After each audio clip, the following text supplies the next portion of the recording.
이 시각 주요 뉴스입니다. 1월 경상수지가 45억 2천만 달러 적자로 역대 최악의 성적표를 받았습니다. 반도체 수출 부진에다 해외로 나가는 여행객이 급격히 는 영향이 컸습니다. 이재명 민주당 대표가 경기지사 시절 비서실장의 극단적 선택은 검찰의 과도한 압박 수사 때문이라며 검찰의 미친 칼질을 도저히 용서할 수 없다고 말했습니다. 김기현 국민의힘 대표는 이 대표의 대표직 수행이 적합한지 심사숙고가 필요해 보인다고 밝혔습니다. 중국이 자국민의 해외 단체 여행 허용 국가를 40개 추가했는데 우리나라는 빠졌습니다. 우리나라는 지난달 1차로 발표했던 20개 나라에도 없었습니다. 야구 대표팀이 월드 베이스볼 클래식 WBC 일본전에서 콜드게임 직전까지 가는 치욕적인 패배를 당했습니다. 호주전에 이어 2연패로 3회 연속 1라운드 탈락이 유력해졌습니다.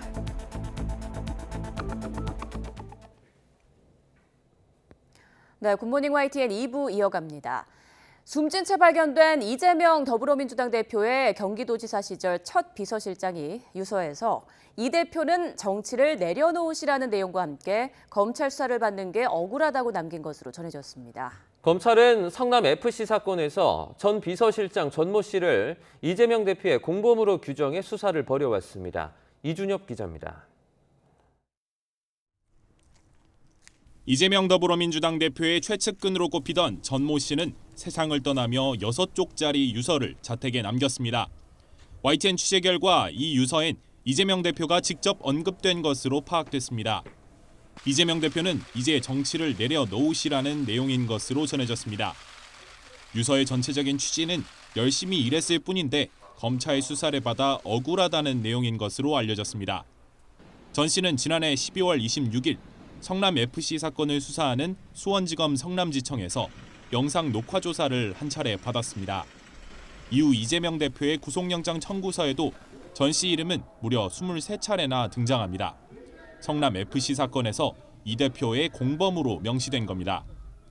검찰은 전 씨가 네이버가 성남FC에 50억 원과 40억 원을 차례로 기부하도록 요구하는 과정에 모두 개입했고 네이버 이름을 노출하지 않기 위해 희망살림이라는 사단 법인을 거쳐 기부하도록 해 범죄 수익을 숨기는 과정에서도 역할을 한 것으로 보고 있습니다.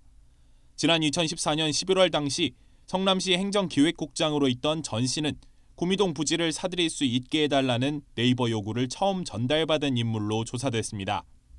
영장 청구서에는 네이버 측이 다른 창구를 통해 대화하다가도 진행이 잘 되지 않자 다시 전 씨를 통해 논의하려고 마음먹었다는 대목도 있고 전 씨는 양측 협의를 문서화하기를 바라는 네이버 측 요구를 거부하고 문제가 된 후원 형태를 직접 제안한 인물로 묘사돼 있습니다.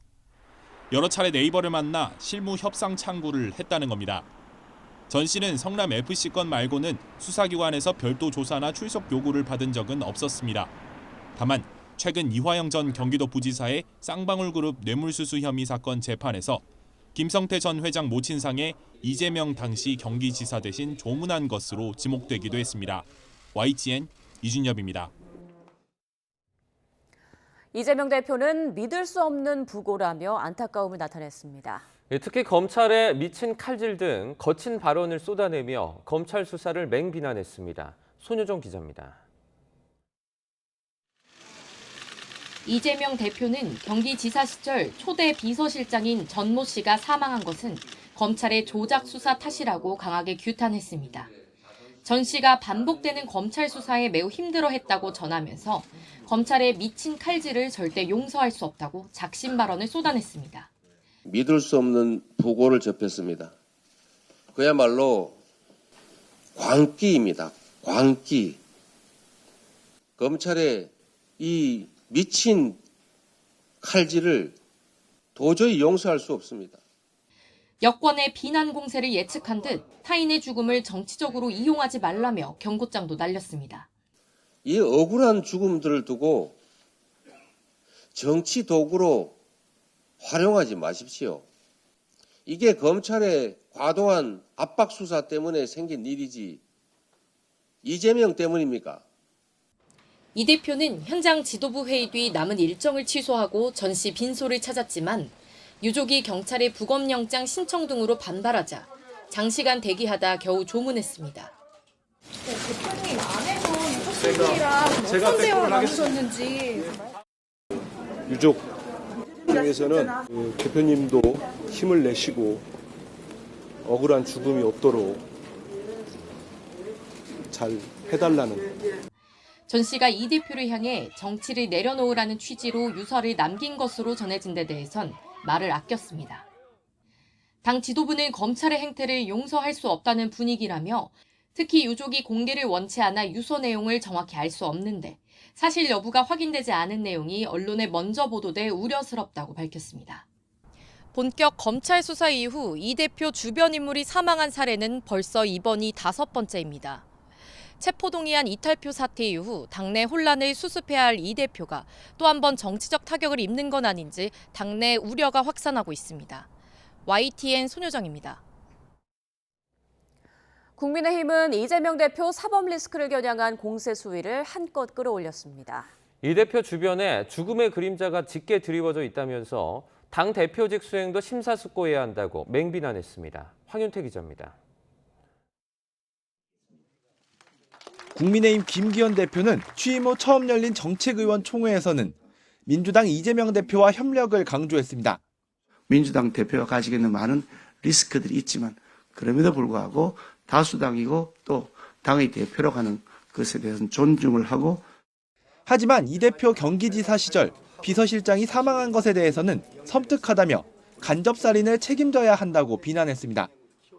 이 대표 사건과 관련된 많은 인사가 계속 유명을 달리하는 건 국민이 쉽게 납득하기 어렵다며 당 대표직 수행을 심사숙고해야 한다고 거취 문제까지 거론했습니다. 이하를 막론하고 야당 제1야당의 대표 주변에서 죽음의 그림자가 너무 짙게 드리워져 있다는 것은 무거운 책임감을 느껴야 될. 다른 의원들도 죽음의 랠리, 소름 돋는다는 표현을 써가며 일제히 비판을 보탰습니다. 특히 검찰의 과도한 수사가 사망 원인이라는 민주당 주장도 일축했습니다. 가혹행위나 고문이 있었다든지 이래야 그 과도한 수사라고 할 수 있는데 지금까지 목숨을 버린 분들이 그런 주장을 한 건 없지 않습니까? 야권에서도 비판이 나왔습니다. 시대전환 조정훈 의원은 SNS에서 이 대표를 겨냥해 생명을 담보로 권력을 얻는 정치를 멈추라면서 민생 행보 대신 고인에게 예우를 갖추라고 꼬집었습니다. 이재명 대표 측근 사망을 고리로 김기현 대표가 이 대표 사퇴까지 압박하고 나서면서 가출범한 집권여당 지도부와 민주당 사이에 전운이 고조되고 있습니다. YTN 황윤태입니다.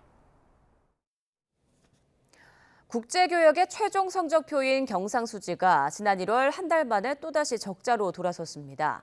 한국은행은 지난 1월 경상수지가 45억 2천만 달러 적자로 지난해 11월 2억 2천만 달러 적자였다가 12월엔 흑자로 돌아선 뒤 다시 흑자를 이어가지 못하고 적자를 기록했다고 밝혔습니다.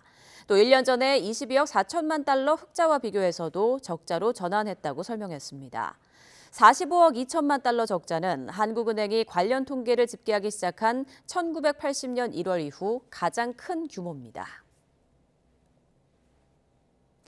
미국 일자리가 2달 연속 예상을 훌쩍 뛰어넘는 증가세를 보였습니다. 미국 노동부는 지난달 비농업 부문 일자리가 31만 1,000개 증가했다고 현지 시각 10일 발표했습니다.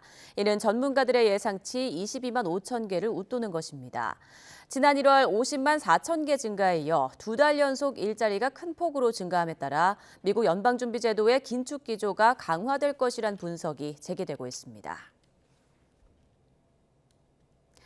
예금 인출 사태로 큰 손실을 내 주가가 폭락한 미국 실리콘밸리 은행이 폐쇄됐습니다.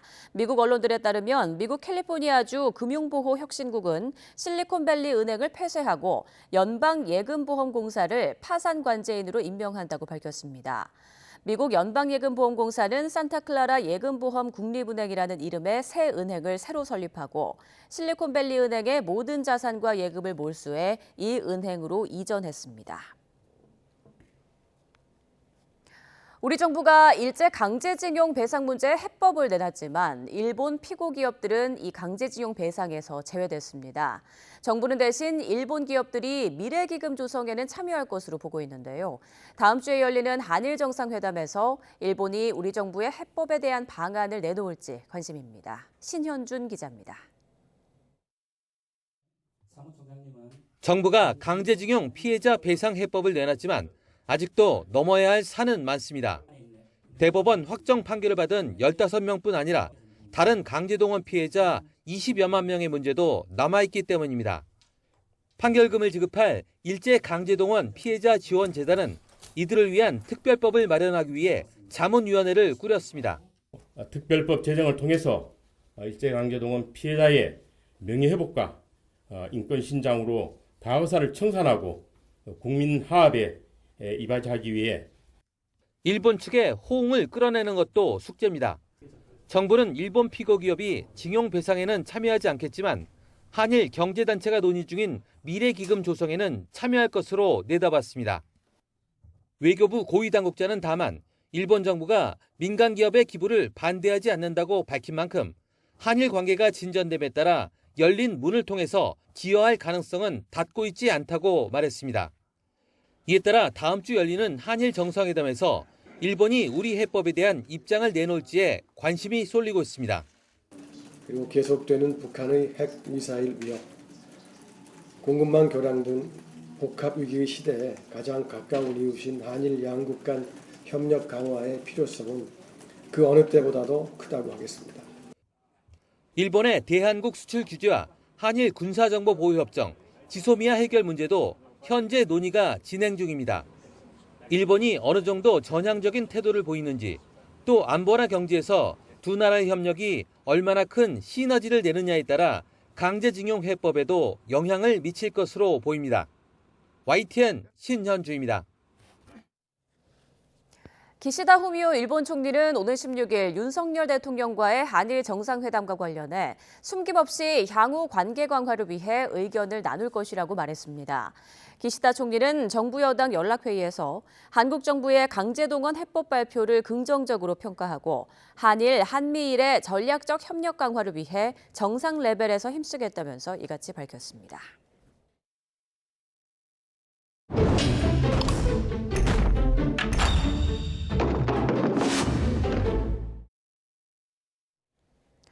네, 3.1절 일장기 소동을 계기로 식민사관을 담아 역사를 재해석하려는 움직임이 인터넷상에서 퍼지고 있습니다. 3.1절에 집에 일장기를 걸어 논란을 부른 세종시 주민은 유관순 열사도 허구라는 주장까지 하고 있는데요. 판결문과 사료를 통해 근거가 있는 해석인지 따져봤습니다. 한동호 기자입니다. 그래서 유관순 선생님에 대해서 뭐 실존 인물이다, 아니다, 뭐 이런 이야기가 있는데 저도 아직 공부하는 중입니다. 저도 다 파악이 안 됐고요. 한번 좀 깊이 숙고를 한번 해보고자 합니다. 유관순 허구설은 2017년 유관순은 허구인물이다라는 이 책이 나온 뒤부터 퍼지기 시작했습니다. 3.1운동의 영웅 유관순은 실존 인물이 아니라는 내용입니다. 1950년대부터 2010년대까지 교과서에서 생년월일과 사망일자가 계속 바뀐다는 점, 수형 기록카드 사진 속 인물은 머리카락을 뒤통수에 따은 쪽머리를 했는데 쪽머리는 유부녀의 상징이라는 점, 일본 경시청에 정보공개를 신청했는데 1919년 천안에서 만세 부르다 옥사한 유관순은 없고 1920년 경성역에서 물건을 훔치다 옥살이한 유관순이 있다는 말을 들었다는 주장 등을 근거로 제시했습니다. 저는 100% 확실하니까 책을 냈죠. 허구 가공인물, 꿈에는 가공인물. 그림 속에 있는 그 사진, 수영자 사진은 절도범 유부녀 사진이다 이 말이야. 하지만 이런 주장과 반대로 유관순 열사가 실존 인물이란 증거는 차고 넘칩니다. 사진과 이름, 주소, 출생지와 본적, 생년월일, 키, 지문번호, 직업, 죄명과 집행 감옥까지 적힌 수형 기록카드가 그대로 남아 있습니다. 당시 검찰청 기록을 넘겨받은 국가기록원엔 열사의 판결문이 존재하고 유관순 가족의 본적, 출생, 사망일이 적힌 제적 등본도 있습니다. 열사가 이화학당 다닐 때의 사진, 친구들의 목격담, 함께 수감됐던 독립운동가의 회고까지 존재합니다. 생년월일과 사망일자가 바뀐 이유도 음력, 양력 표기에 따른 기준 변경, 그리고 시신이 인계된 날과 실제 사망일의 차이 때문으로 해석할 수 있습니다. 음력을 양력으로 고쳐서 호덕을 다시 만들었습니다. 옛날은 전부 음력으로 쓰다가 양력으로 쓰니까 시체를 인수받은 날이 10월 12일이고 실제 돌아가신 날은 9월 28일인데 호덕 확인을 해보니까 9월 28일 돌아가셨다고 다 되어 있어서 그게 변경한 거지. 유부녀 주장에 대해 국사편찬위원회는 머리 모양으로 결혼 여부를 판단하는 건 조선시대에만 적용할 수 있는 거라며 1876년 개항 이후 서구의 근대사조를 받아들이기 시작했고 1919년 한국인의 삶은 이전과 상당히 달랐다고 밝혔습니다. 유관순 허구서를 담은 책에서 당시 수감된 대화여학부 학생들 모두 뱅기머리를 했다는 사진은 전수조사를 해보니 전체 21명 가운데 쪽머리 학생도 8명 있어 비혼설의 근거가 될 순 없었습니다. 절도범설 역시 저자조차 근거자료가 없다고 밝혔고 당시 일본 경시청과 통화했다던 저자의 지인은 자료 없음 통보를 받았다고 밝혔습니다. 유관순 열사의 수형 기록화된 보안법 위반, 판결문엔 독립운동으로 인한 죄명이라고 기록돼 있습니다. 허구설은 법원에서도 받아들여진 적 없습니다.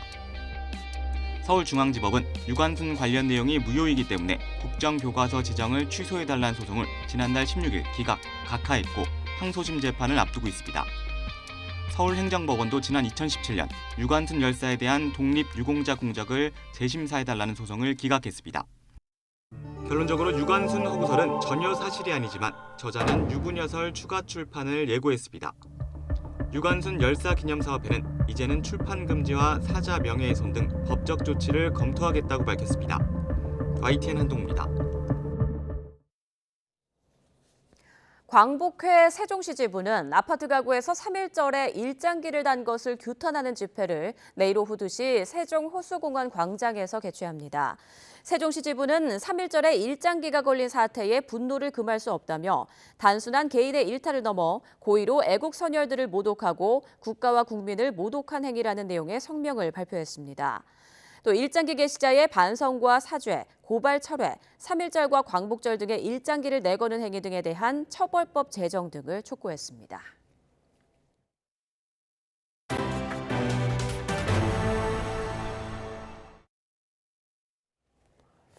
지난 대선 주요 이슈였던 윤석열 대통령 처가 회사의 아파트 개발 특혜 의혹 수사가 막바지를 향해 가고 있습니다. 경찰 수사 초기에 여러 강제 수사가 검찰 단계에서 잇따라 막혔던 것으로 보이는데 조만간 특혜는 없었다는 결론이 날 가능성이 큽니다. 김철희 기자입니다.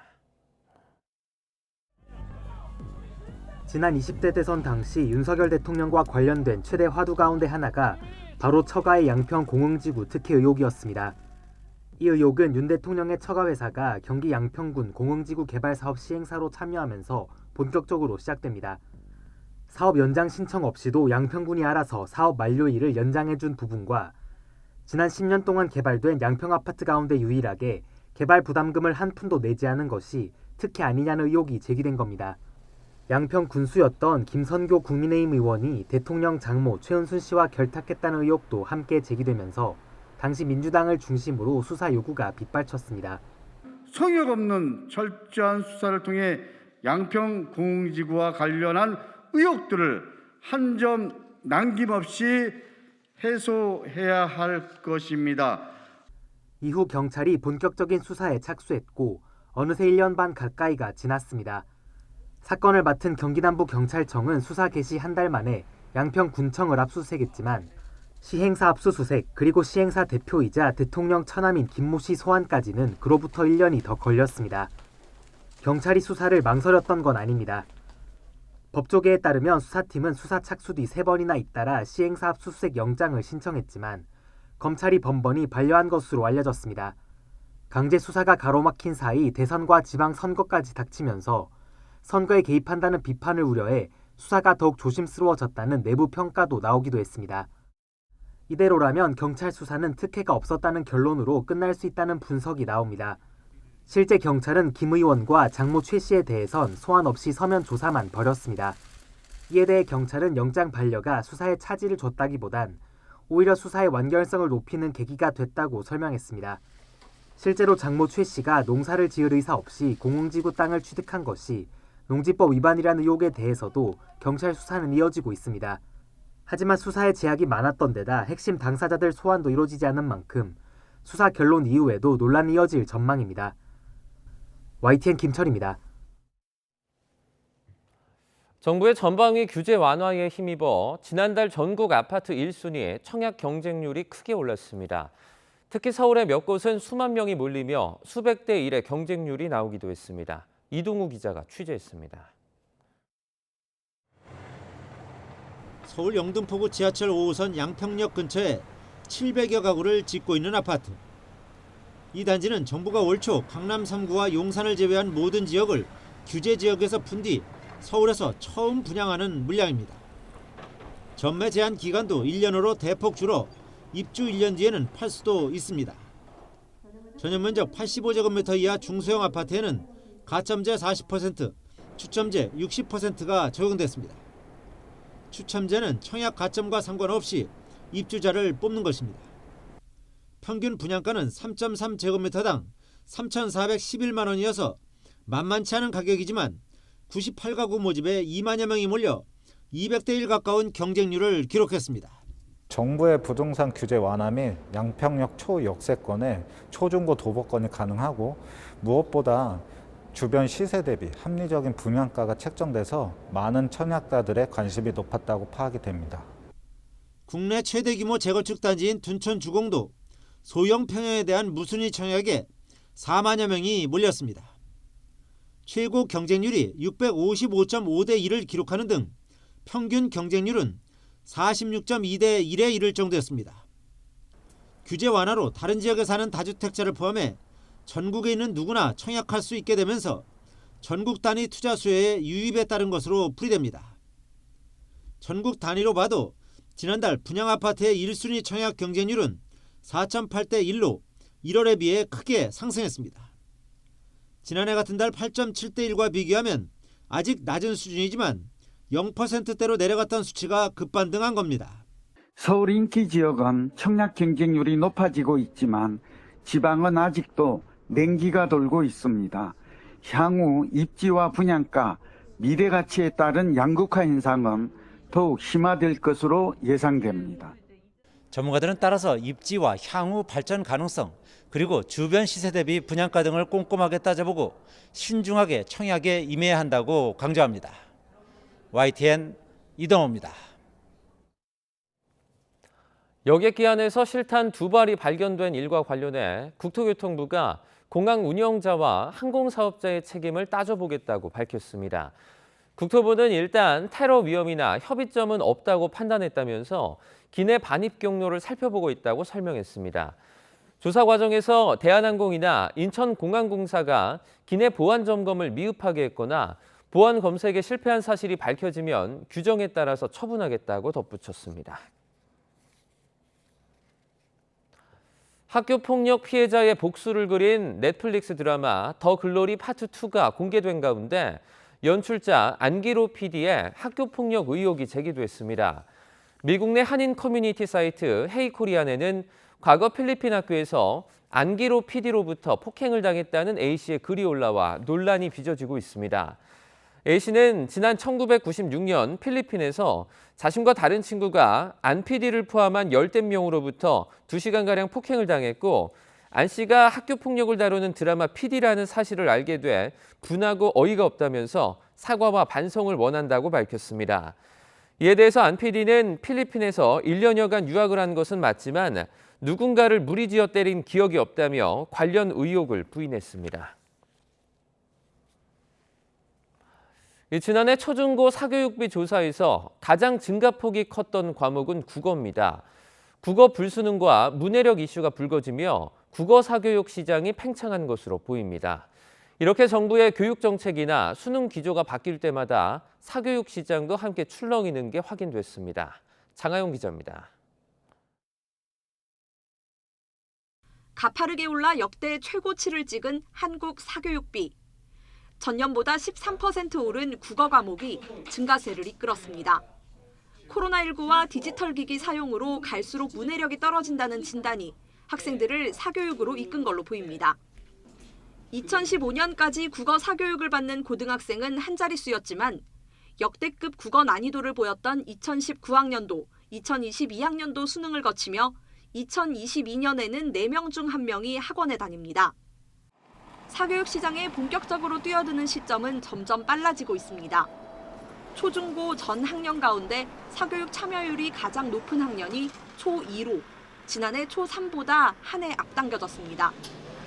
사교육 통계에 영유아 조사가 빠진 것도 영어 유치원, 즉 유아 영어 학원이 성행하고 있는 현실을 외면한 거라는 지적입니다. 2000년대 이래로 해가 갈수록 심해지는 의대 쏠림 현상, 문이과 통합 수능으로 수학을 못하면 좋은 대학에 못 간다는 인식이 초등학생 수학 선행으로 이어지고 있습니다. 학부모들의 인식 자체가 초등학교 6학년이지만은 한 70% 정도는 중3까지를 마스터하려고 하고 있고 나머지 한 30% 정도는 초등학교 6학년 단계에서 이미 고등학교 과정까지를 마스터하려고 하는.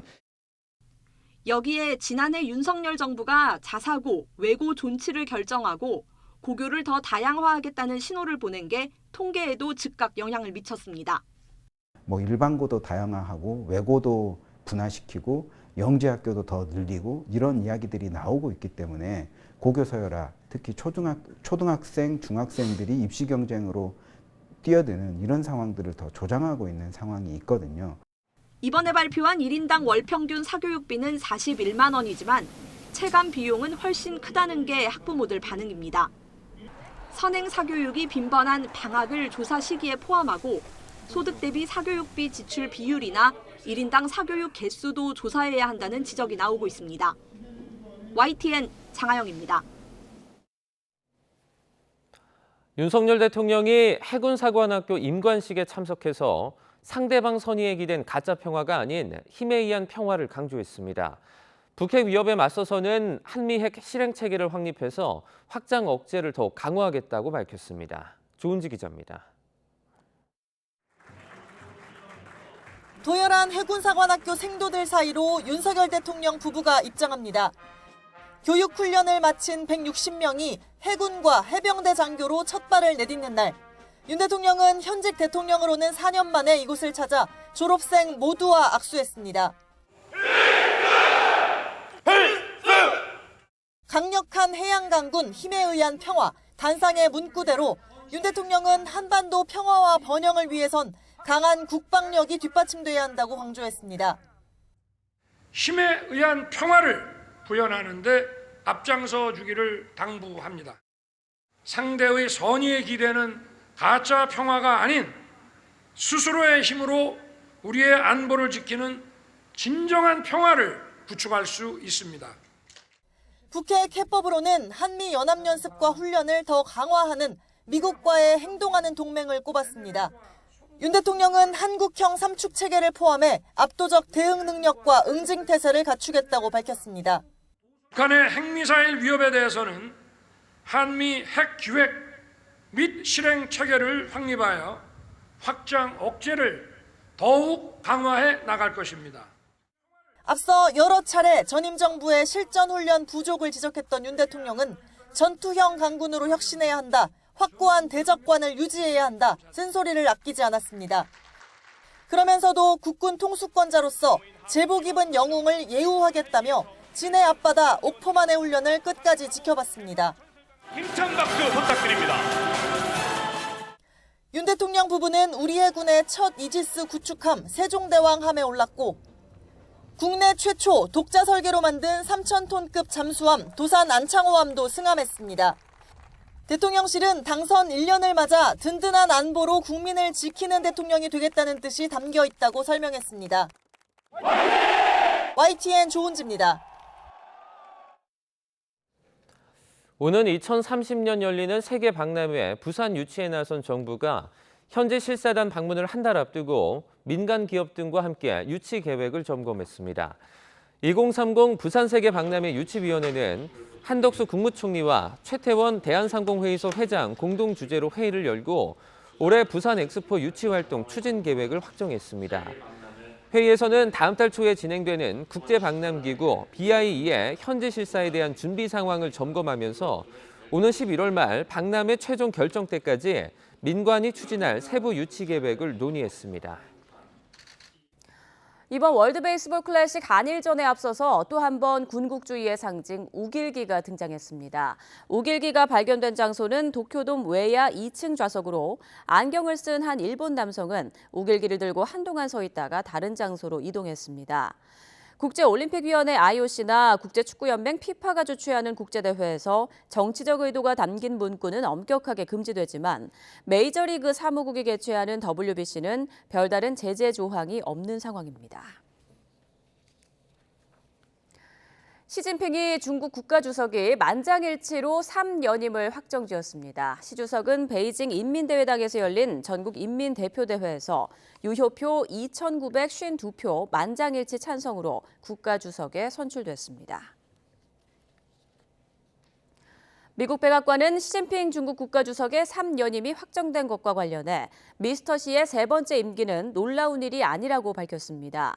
존 커비 백악관 국가안보회의 전략소통조정관은 브리핑에서 시 주석의 3연임과 관련해 시 주석 본인과 중국 공산당, 중국 미래에 무엇을 의미하는지 시 주석이 말하도록 둘 것이라며 이같이 말했습니다. 우크라이나 전쟁이 장기화하면서 여군들의 활약도 두드러지고 있습니다. 러시아 침공 이후 여군 비중은 전체의 15%로 늘어났고 최전방에서 싸우는 여군들도 많아졌습니다. 김선희 기자입니다.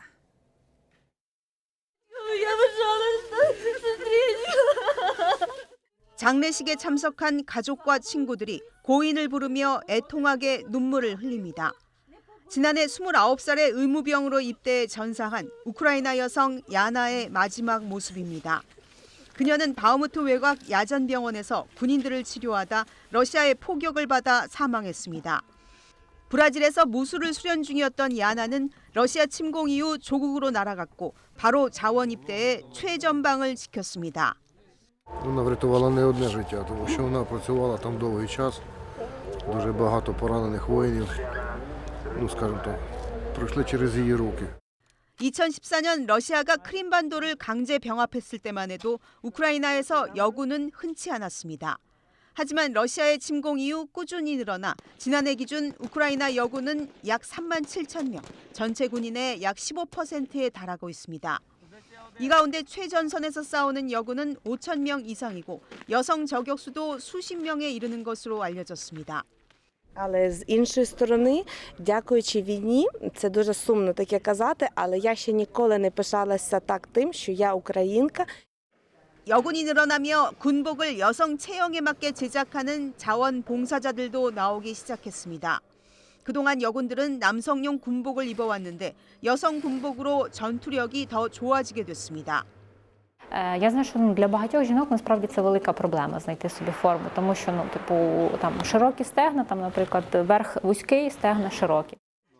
교사부터 기업인, 변호사 등 다양한 직업을 뒤로하고 전쟁터에 나온 여성들이 우크라이나를 더욱 단단히 결속시키고 있습니다.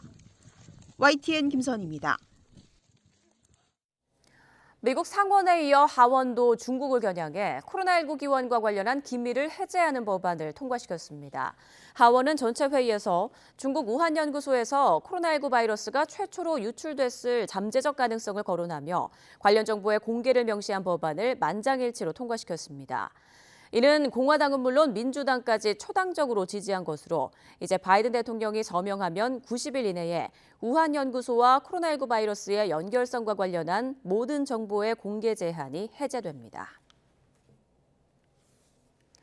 제로 코로나 3년 동안 쌓인 불만으로 백지 시위 등 민심 동요가 잇따르는 가운데 중국이 민원 처리 기관을 국무원 직속 기구로 승격했습니다. 지난 7일 발표한 국무원 조직 개편안을 보면 그동안 국무원 산하 판공청의 관리를 받아오던 국가신방국이 국무원 직속기구로 변경됩니다. 국가신방국은 부당한 국가행정으로 피해를 본 사람들의 민원을 접수하는 창구로 대중들에게 쌓인 불만 해소에 더 적극적으로 나서겠다는 뜻으로 풀이됩니다. 중국이 자국민의 해외 단체 여행 허용 국가를 40개국 추가했습니다. 지난달 1차로 20개국을 발표한 데 이어 2차 발표인데요. 이번에도 우리 한국을 콕 집어서 또 뺐습니다. 김상우 기자입니다. 중국은 초강력 방역 대책인 제로 코로나 정책을 폐지하면서 지난 1월 8일부터 해외발 입국자에 대한 격리와 도착 후의 전수 PCR 검사를 없앴습니다. 코로나 팬데믹 기간 쌓아올린 출입국 장벽을 이같이 제거하면서 동시에 자국민의 해외여행을 점차 허용해왔습니다. 중국 문화관광부는 홈페이지를 통해 오는 15일부터 온라인 등의 여행사들이 중국인 상대로 단체 여행 등의 상품 판매가 가능한 40개국을 발표했습니다. 그리스 등의 유럽권과 브라질 등의 남미권, 베트남 등의 아시아권을 포함해 40개국인데 한국은 포함되지 않았습니다.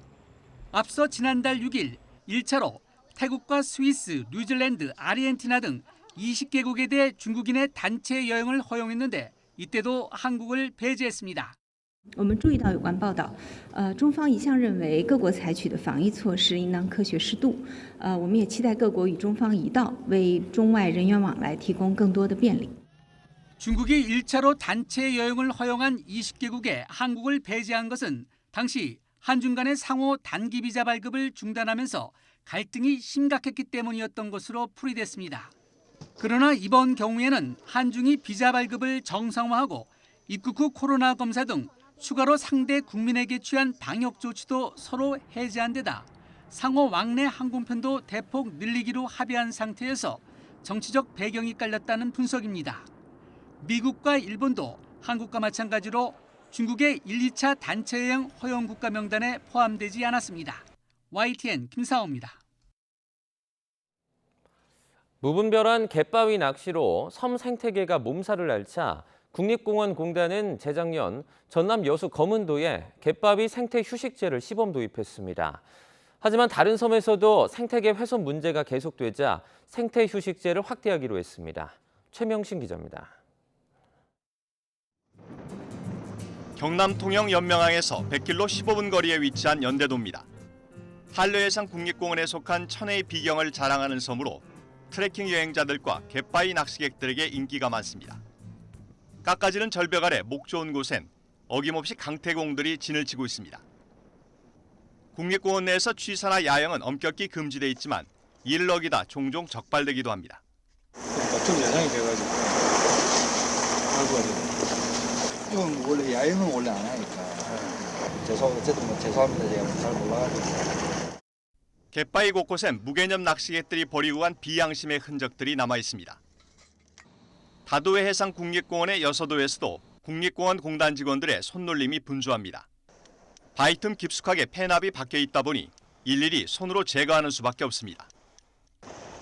이게 일부 낚시객들이 불법적으로 이렇게 박아놓은 덩어리들입니다. 국립공원 공단이 국립공원 내 낚시 포인트 200대 곳에 대한 오염도 조사를 냈더니 3곳의 오염 상황이 특히 심각한 것으로 나타났습니다. 공단 측은 이에 따라 이번 달 여서도, 다음 달 모계도와 연대도를 대상으로 순차적으로 생태휴식제를 도입하기로 했습니다.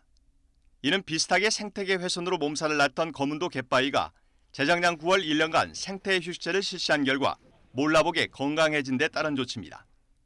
갯바위 생태휴식제 확대를 통해 건전한 낚시 문화가 정착될 수 있도록 국민 여러분의 많은 관심과 적극적인 협조를 부탁드립니다.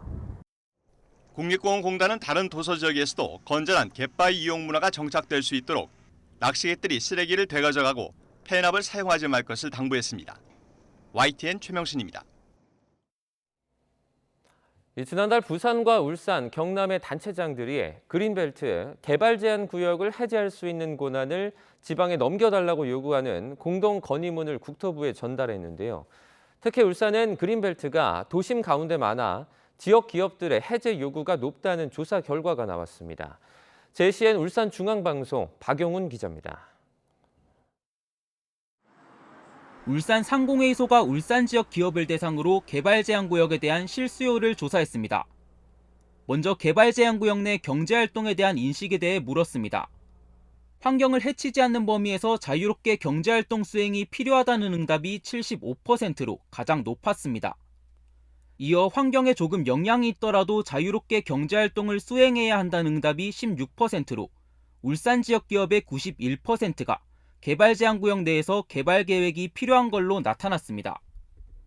개발 제한 구역과 신규 투자의 상관 유무를 묻는 질문에는 개발 제한 구역이 해제된다면 추가 투자 요인이 있을 것이라는 응답이 40.5%로 가장 많았습니다. 개발 제한 구역이 해제돼야만 신규 투자 진행이 가능하다는 응답이 35.7%로 뒤를 이어 울산 지역 기업의 약 76%가 개발 제한 구역 해제와 관련된 신규 투자 계획을 가지고 있는 걸로 나타났습니다. 부지의 활용 계획에 대한 질문에는 공장 신증설이 68.4%로 가장 높은 응답을 보였고, 신규 투자를 계획 중인 기업 중에선 3년 내 투자를 계획하고 있는 기업이 58.6%로 가장 많았습니다. 조사를 시행한 울산 상인은 울산이 대도시로 성장한 만큼 개발 제한 구역 지정 당시 제도를 현 시점에 적용하는 것은 시의적절하지 않다고 밝혔습니다. 울산의 개발 제한 구역은 타도시와 달리 도시 중심부를 관통하고 있어 제도 개선이 시급한 상황입니다. 이에 울산 상위에서는 지속적인 모니터링과 기업들의 의견을 수렴하여 실질적인 해결 방안을 정부 부처에 건의할 예정입니다. 한편 울산시를 포함한 부울경은 향후 대통령실과 국회 등을 직접 방문해 개발 제한 구역 해제를 적극적으로 건의해 나갈 계획입니다. 중앙정부에서도 그린벨트 해제를 주요 현안으로 바라보고 있는 만큼 울산의 그린벨트 해제 이슈가 하루빨리 해결책을 찾을 수 있을지 주목되고 있습니다. JCN 뉴스 박영훈입니다.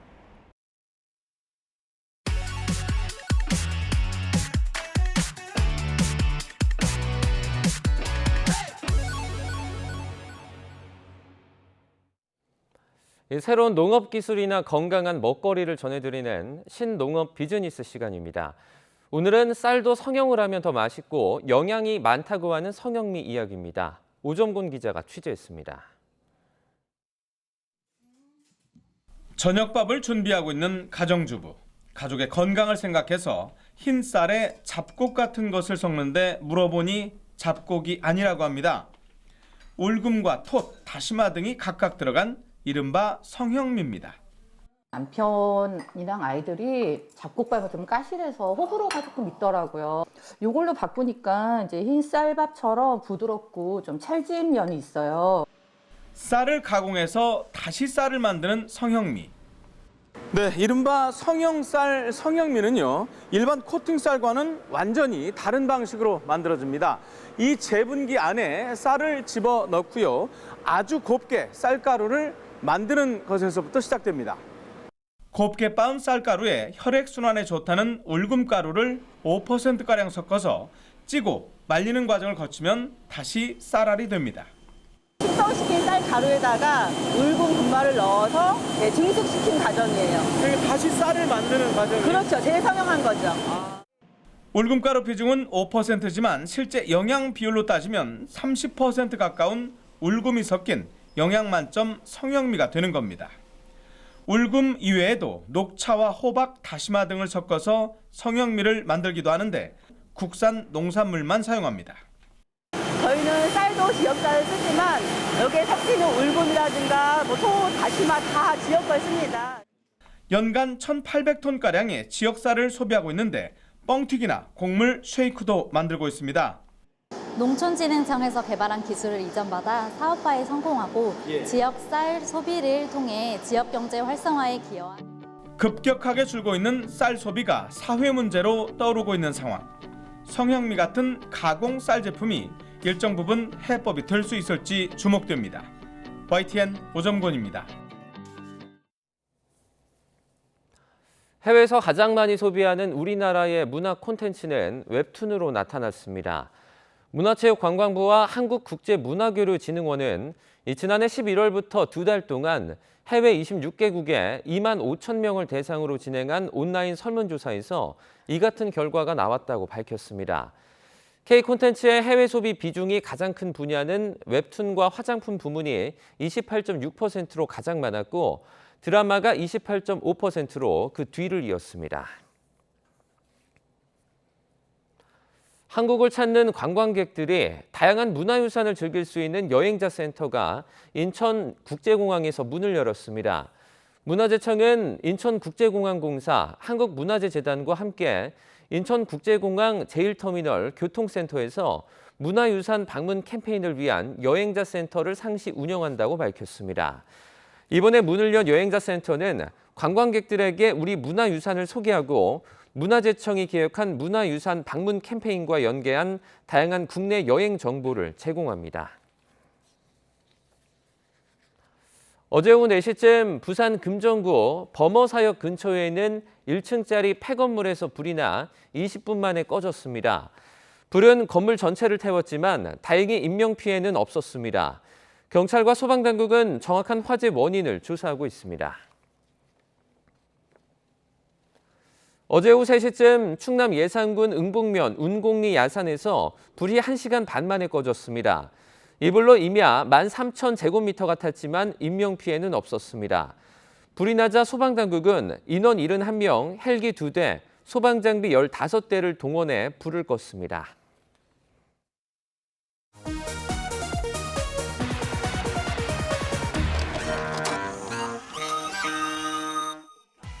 아줌마 색종이 한 장만 주세요. 색종이.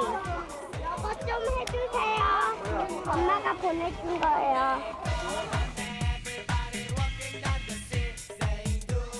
새 책가방에 하양 실내화에 초등학교 새내기들이 학교에 첫 발을 디딥니다. 학교가 가까워서 좋고요. 선생님도 좋고 친구들도 좋고 학교도 좋고 노는 것도 좋아요. 교실 앞뒤 양옆 공간이 책걸상으로 가득 차 콩나물시루 같은 수업이 계속되고 있습니다. 교실에서 우선 숨도 못 쉴 지경이에요. 54년 동안 사용되어온 국민학교 명칭이 모두 초등학교로 바뀝니다. 교과 성적은 수음 2학과 5단계로 평가됩니다. 모든 일선학교 교실에는 실물 화상기 등 멀티미디어 기자재가 보급됩니다. 미디어 보면서요 따라할 수도 있고요. 숙제 같은 거 없어서 좋아요. 불소의 경우 물과 섞는 양을 정확히 맞춰야 하기 때문에 일부 학교에서만 시범적으로 사용되고 있습니다. 잘할 수 있는지 걱정도 되고 제가 입학하는 기분이에요. 초등학교 점심시간. 학부모들이 아이들에게 배식을 해주고 있습니다. 형식은 자원봉사지만 사실상 의무나 다름없습니다. 학부모들이 저마다 차 트렁크에서 폐지 꾸러미를 꺼냅니다. 사물함 교체에 드는 비용을 마련하기 위해 학교 측에서 폐유지를 모으면서 토요일마다 이런 진풍경이 벌어지고 있습니다. 새학기 준비로 가슴 설레는 아이들. 새학년을 맞이하는 각오도 새롭습니다. 앞으로요 공부도 잘하고요. 또 언니 오빠처럼요 의젓해질 거예요.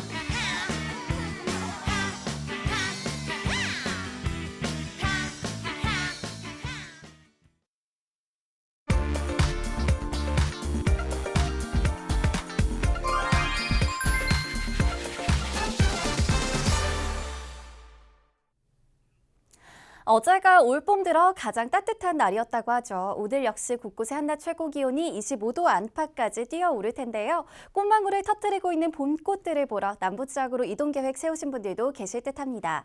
경부선을 이용하신다면 오전 11시쯤 충청권인 천안과 청주 일대 통과가 가장 힘겹겠는데요.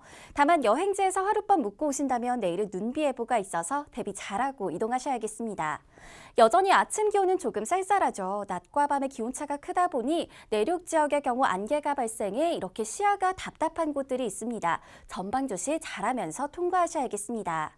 경부선 이용해 부산 쪽으로 내려가는 길 이제 서울요금소 부근에서 점차 차 간격을 좁혀가고 있긴 하지만 아직까지는 여기와 천안 일대 포함해 전 구간 무난하게 이동 가능하고요.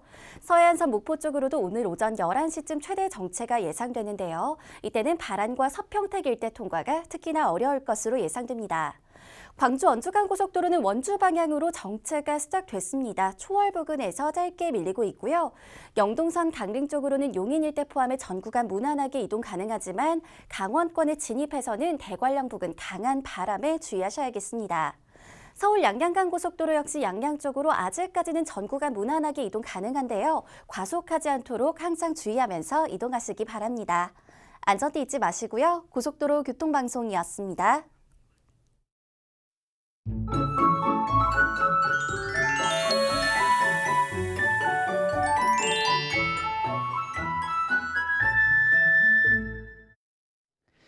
오늘도 대기질이 안 좋습니다. 현재 서쪽 지방이 나쁨이고요. 서울, 경기와 충남, 경남, 제주도는 초미세먼지 주의보도 발효 중입니다. 오늘 전국적으로 공기가 탁하겠고 수도권은 오전에 일시적으로 매우 나쁨, 전남도 나쁨 수준이 예상됩니다. 오늘도 고온 현상이 이어집니다. 서울의 낮 기온이 21도로 5월 상순의 날씨고요. 대전과 광주는 초여름 날씨를 보이겠습니다. 이 대기도 건조합니다. 내일 비가 내리기 전까지 건조한 날씨는 계속되니까 불조심 해주시길 바랍니다. 오늘 서해안과 남해안은 오전까지 안개가 짙게 낄 것으로 보입니다. 현재 기온은 서울이 10.4도, 춘천이 3.6도고요. 낮 기온은 서울이 21도, 청주가 25도, 광주 27도, 대구는 26도까지 오를 것으로 보입니다. 내일 전국에 봄비가 내린 뒤 꽃샘추위가 찾아올 전망입니다. 날씨였습니다. 네, 굿모닝 YTN 2부 마칩니다. 잠시 후 3부가 이어집니다. 여러분 고맙습니다.